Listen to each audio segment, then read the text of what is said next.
Mesdames et messieurs, bienvenue au journal sur Agri TV. Tout de suite, les titres. L'agriculture est une activité très répandue au Cameroun. Quels sont les facteurs qui favorisent son expansion et surtout, quels sont ses atouts? Plus de détails dans ce journal. Le document de stratégie pour la croissance et l'emploi prévoyait des objectifs clairs pour le secteur agropastoral. Où en sommes-nous aujourd'hui et qu'est-ce qu'il reste à faire? Agri TV s'est penché sur ces questions. L'exploitation des ressources forestières non ligneuses a le vent en poupe au Cameroun. Seulement, sans contrôle ni méthode durable, l'activité pourrait engendrer l'extinction de certaines espèces. Dans ce journal, plus de détails. Mesdames et messieurs, c'est tout pour les titres. Tout de suite, les développements. Mesdames et messieurs, merci de rester fidèles à Agri TV. Bienvenue au journal, c'est un plaisir de vous retrouver. L'agriculture au Cameroun est une activité en pleine expansion, ceci grâce à divers facteurs qui favorisent son développement. Du point de vue foncier, du point de vue humain, tout comme du point de vue technique, il y a de nombreux facteurs qui encouragent l'agriculture. Les Camerounais semblent donc avoir tout, ou du moins presque, pour exceller dans cette activité. William Bangogne vous propose donc les atouts de l'agriculture. L'agriculture camerounaise se présente comme l'un des piliers de l'économie du pays. Elle est d'ailleurs l'une des bases du secteur primaire. Le fait est la présence de plusieurs données qui favorisent la faisabilité de cette activité. Parmi elles, nous avons le potentiel foncier. Le Cameroun dispose d'un capital foncier qui n'est jusqu'à présent utilisé qu'à son quart.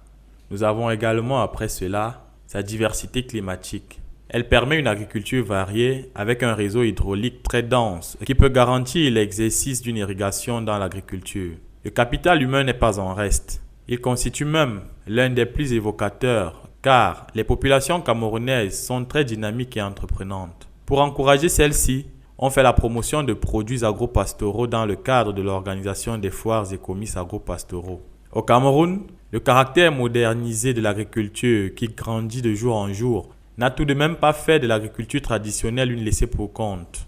Si l'agriculture moderne développe l'économie du pays, l'agriculture traditionnelle de subsistance, elle, vaut toujours son pesant d'or. De plus en plus constituées en groupement, les populations utilisent des semences améliorées, des plants et intrants de qualité, une main-d'œuvre bien formée, sans compter les industries de transformation qui s'installent progressivement. Le grand intérêt de l'agriculture dans le paysage social et économique du Cameroun est à l'origine de plusieurs structures industrielles. Alors, au Cameroun, l'activité agricole permet de nourrir les peuples, développe les industries et par ricochet le développement économique du pays. Le document de stratégie pour la croissance et l'emploi prévoit des projets et des buts précis pour le secteur agropastoral. Seulement, depuis le dernier comice agropastoral à Ebolova, ce secteur peine à passer de la subsistance à la modernisation. Où en est-on exactement aujourd'hui et surtout qu'est-ce qui reste encore à faire comme chemin? Joël Efon apporte une tentative de réponse. Il est question aujourd'hui d'avancer dans la voie de la modernisation de l'agriculture, de l'élevage et de la pêche afin d'accroître la productivité des petites exploitations et de favoriser l'émergence d'unités de production de seconde génération. Dixit, le chef de l'État lors du comice agropastoral tenu à Ebolova en 2011. Dès lors, les grandes mesures furent annoncées dans l'optique de l'atteinte des objectifs du document de stratégie pour la croissance et l'emploi. Elles concernaient, entre autres, la lutte contre le chômage et la relance agricole efficiente. Afin d'atteindre ces objectifs, d'autres mesures dont la construction d'usines d'engrais, la création d'une banque agricole, celle des PME et PMI, la vulgarisation des intrants agricoles et des champs semenciers à très haut rendement. Malheureusement, les effets escomptés de ces grandes orientations ne sont visibles qu'en partie. Dans le cadre de la mise en place d'une agriculture massive, le Cameroun doit revoir sa législation sur la loi foncière afin de rendre les surfaces terriennes accessibles, la reconstruction des infrastructures routières et la réhabilitation de celles existantes. Il est donc question de libérer les grands bassins de production et d'amener les paysans à acheminer leurs récoltes dans les zones urbaines et à l'étranger. Du côté du ministère de l'Agriculture et du Développement rural, de réels efforts sont faits pour sortir notre agriculture de l'ornière. Mais il faudra en faire davantage, car c'est un secteur qui influence fortement le produit intérieur brut sur le plan financier. Les paysans attendent l'opérationnalité de la banque agricole. Il faut également mécaniser le label agricole en plus des financements structurés. Car quel rendement peut-on avoir si nous continuons à travailler avec la roue ou la daba? L'ail fait partie des éléments incontournables de la gastronomie camerounaise. De par son goût, ses vertus et même de par sa disponibilité, il est très apprécié des consommateurs. Seulement, ce produit provoque parfois des courroux car son prix varie inlassablement sur les marchés. Pour vous amener à mieux cerner le commerce de l'ail et surtout la variation des prix, nous vous emmenons dans le circuit de sa commercialisation. L'ail, originaire d'Asie centrale, est utilisé depuis près de 5000 ans pour parfumer les plats. Il se présente sous la forme d'un bulbe appelé tête et constitué de plusieurs petits bulbes que l'on nomme cailleux. Au Cameroun, l'ail est essentiellement cultivé dans les régions du nord et de l'extrême nord. Étant une plante saisonnière récoltée une fois par an, sa productivité est facilement influencée par le climat. Cette sensibilité est l'une des premières raisons de la fluctuation des prix dans les marchés. En effet, lors des périodes de manque, les prix flambent et l'ail n'est alors qu'à la portée des plus offrants. Autre fait majeur, la distribution des récoltes dans d'autres régions du pays se fait uniquement par voie terrestre au niveau du Cameroun. Dans ce cas, l'ail est conditionné en sac de 100 kg. Cette phase de la distribution joue également un rôle sur les prix de vente car les tracasseries policières, les contrôles douaniers et autres aléas impactent sur le coût du transport. Pour éviter ces embûches, les commerçants choisissent généralement de faire des détours. Ainsi, partant du nord, certaines cargaisons font un détour par le nord-ouest avant de relier Yaoundé. Toutes choses qui ne permettent pas à la ménagère de pouvoir se ravitailler à un prix raisonnable. Le sac de 10 kg d'ail peut facilement passer de 16 à 18 voire 20 000 francs, alors que celui de 100 kg atteint facilement 200 000 francs voire plus. Au détail, l'ail se vend généralement en tas de 25, 50, 100 francs et même 500 francs. Ici, c'est bien évidemment la consistance des tas qui varie en fonction de la disponibilité. Si vous rencontrez de l'ail à bas prix contre saison, il s'agira forcément d'une importation.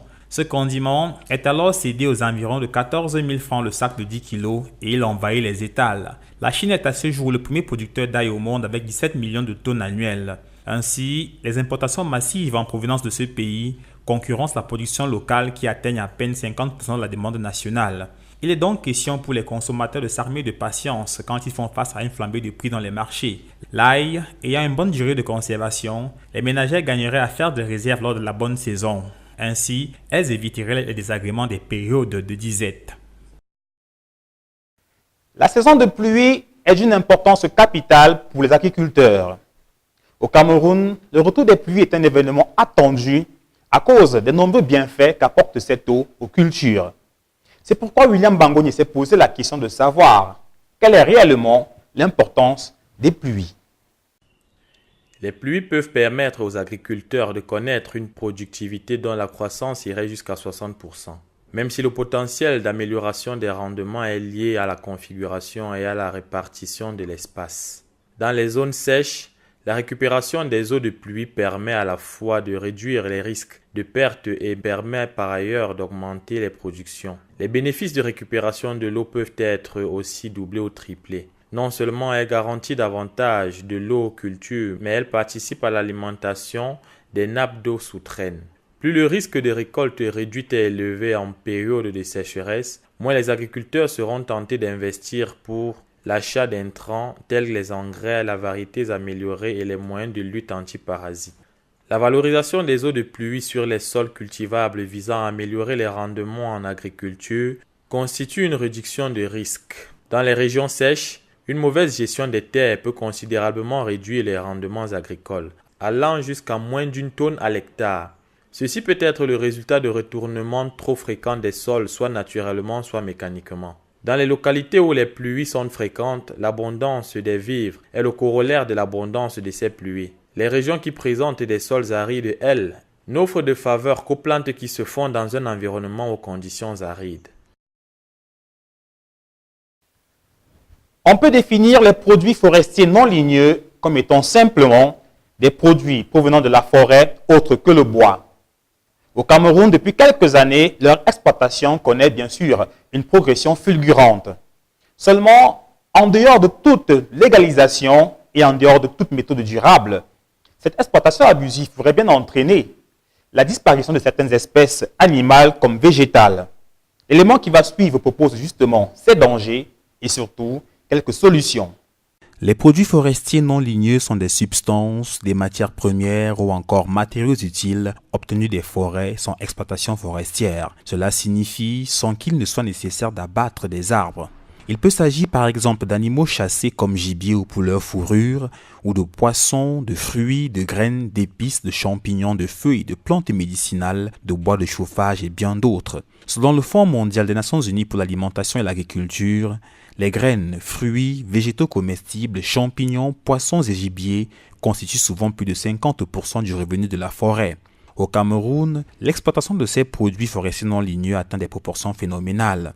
Encore plus alarmant, l'activité n'est pas ou alors très difficilement contrôlée. C'est le cas par exemple de le coq, dont le gouvernement camerounais essaie aujourd'hui d'en réglementer la culture. Cette plante grimpante pousse en forêt en s'enroulant sur les troncs d'arbres et les branches. Lors de sa récolte, certaines personnes en arrivent à abattre donc ces arbres. Il faut aussi relever que les produits forestiers non ligneux sont généralement exploités de façon non durable. C'est le cas par exemple de la pharmacopée traditionnelle. Quand les feuilles, écorces et racines sont arrachées, personne en général ne prend la peine de s'assurer que la plante pourra repousser. Certaines personnes arrachent même purement et simplement la plante. Le braconnage de son côté se pose aussi comme l'une des tares de cette exploitation. Les espèces chassées pour leur chair ou pour autre partie de leur corps sont généralement protégées et en voie d'extinction. Il faut donc comprendre que l'exploitation de ces produits forestiers non ligneux doit se faire de façon durable afin de garantir la pérennité des ressources. L'une des solutions les plus sérieuses face à cette situation reste donc la domestication de ces produits. En effet, grâce à l'évolution des techniques culturelles, il est aujourd'hui possible de cultiver la plupart de ces plantes qui jadis ne poussaient qu'en forêt. Plusieurs initiatives voient progressivement le jour dans ce sens, afin de s'assurer que les générations futures puissent elles aussi profiter des saveurs particulières et des vertus extraordinaires de ces ressources. Il faudrait également penser à donner la chance à l'élevage, afin de produire de façon domestique ces animaux dont nous aimons tant la chair. Les élevages de poissons d'eau douce portent déjà des fruits remarquables au Cameroun. Vivement donc que cela soit répandu à d'autres espèces animales. Évidemment, les lois doivent être plus sévères et les sanctions plus coercitives envers les contrevenants. À moins que ces mesures et bien d'autres ne soient rapidement prises et mises en œuvre, les générations à venir pourraient bien ne plus avoir le plaisir de déguster un de nos mets traditionnels dont seules les grands-mères ont le secret. Mesdames et messieurs, c'est tout pour ce journal réalisé avec l'aide de l'ensemble de la rédaction. Merci de l'avoir suivi, passez un excellent week-end et n'oubliez pas, nos programmes sont en différé sur nos chaînes Facebook et YouTube.